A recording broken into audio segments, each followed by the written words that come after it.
Dance numbers గురించి ప్రత్యేకంగా మాట్లాడుకుంటారు కదా ఎన్టీఆర్ గారు, ప్లస్ హీరోయిన్ డాన్స్ నంబర్స్ గురించి వాటి గురించి ఎవరైనా షేర్ చేసుకుంటారా? ఫస్ట్ సాంగ్ అదే ఆరేసుకోబోయి పారేసుకున్నాను సాంగ్. ఆ టైంలో అంటే అక్కడ మధుమలలో షూటింగ్ చేస్తున్నాం. అయితే ఒక ఏనుగు, డఫ్ ఏనుగు అనమాట, చెవు వినపడదు దానికి, అది పెద్ద పెద్దగా అరుస్తూనే ఉంది, మా సౌండ్కి ఇంకా అరుస్తుంది అది. ఆయన ఎంత ఓపికగా కూర్చున్నారంటే అది వెళ్ళే వరకు ఆల్మోస్ట్ మేము ఒక ఫ్యూ అవర్స్ అది వెళ్ళే వరకు కామ్గా కూర్చోవాల్సి వచ్చింది. బట్ యాజ్ ఏ సీనియర్ ఆర్టిస్ట్గా ఆయన అసలు ఎప్పుడు ఇరిటేట్ కాలే. ఎంత హ్యాపీగా మాకు పారేసుకున్న song, it is 1 crore song. అంటే స్క్రీన్లో అది ఆపి పిక్చర్ జరుగుతున్నప్పుడు థియేటర్స్లో మళ్ళీ దాన్ని రిపీట్ చేసేవారు.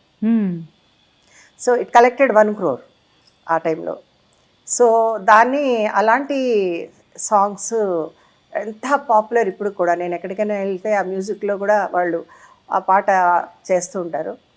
అండ్ సెకండ్ వచ్చి చిలక కొట్టుడు కొడితే యమగోళ, అది కూడా చాలా పాపులర్ సాంగ్.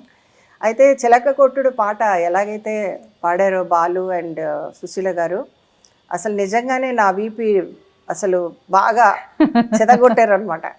అంత బాగా మంచి సాంగ్, బాగా యాక్టివ్ సాంగ్. అండ్ ఆయన చాలా చాలా ఆ రోజు మూడ్ అయింది, చాలా హ్యాపీగా ఉన్నాడు ఆయన. అండ్ ఆయన మూడ్స్లో అంటే డిఫరెంట్ మూడ్స్ ఉంటాయి కాబట్టి ఆ రోజు అందరినీ నవ్వించడం, ఆయన చాలా హ్యాపీగా ఉండడం. ఏ షార్ట్ చెప్పినా కూడా ఆయన కూడా ఆ షార్ట్స్ని నాకంటే ముందు ఆయన బాగా నేర్చేసుకునేవారు. సో అంత టీం అనమాట, team work. Salim master, so మాకు నిజంగా అది చాలా వన్ ఆఫ్ ద సక్సెస్ఫుల్ సాంగ్స్లో బెస్ట్ సాంగ్. అవును, ఆ నంబర్స్ అన్ని వరుసగా సిరీస్ ఉంది లిటరల్లీ. ఒకసారి ఇప్పుడు కూడా యూట్యూబ్లో కొడితే ఆ సాంగ్స్ అన్ని లిస్ట్ లాగా ప్లే అవ్వడం కూడా మాకు అందరికీ కనిపిస్తూ ఉంటుంది.